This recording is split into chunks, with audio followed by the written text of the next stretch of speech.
In closing, as you embark on your next adventure, carry with you the spirit of gratitude and a commitment to being teachable.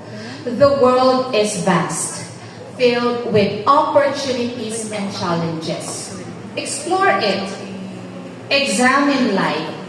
Because your ability to appreciate what you have and to remain open to learning will set you apart.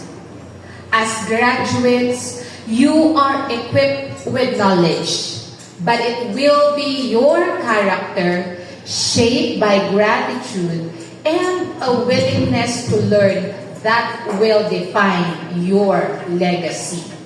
Muli, this is your Adistep saying, congratulations, class of 2026. Go forth and make a mark on the world. Thank you, and God bless everyone.